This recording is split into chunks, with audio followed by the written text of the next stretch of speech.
we are all a product of our teachers, our coaches, our educators. So if they all weren't there, we wouldn't be here.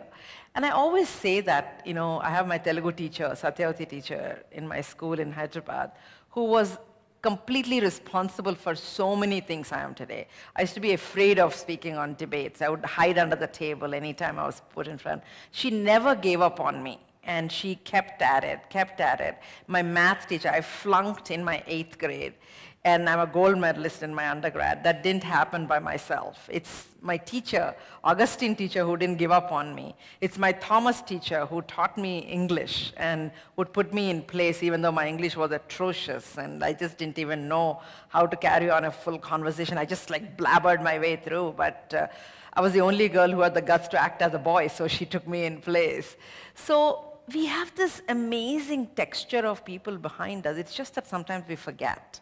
We forget who it is that's responsible for keeping us here.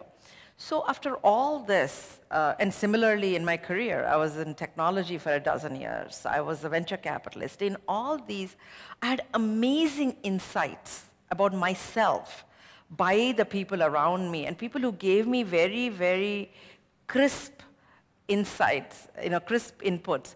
And I'll give you an example.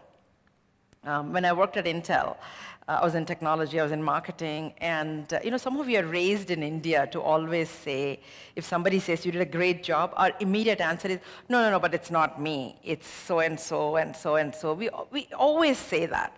So at Intel, I would be, somebody would come and say, hey, that program you guys run, that's a great idea.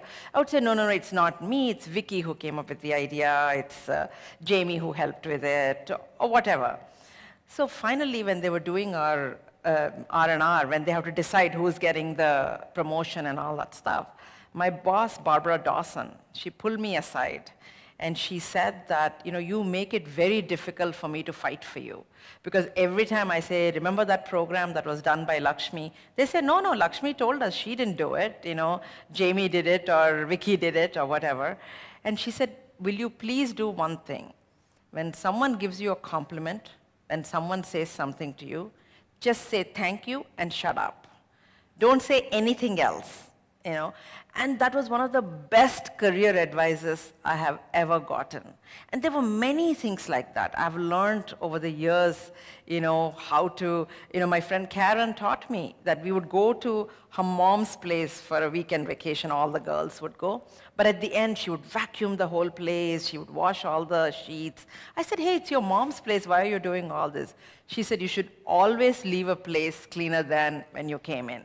And I never forgot that. When you visit someone, it doesn't matter whose house it is. You should leave the room cleaner than when you came in.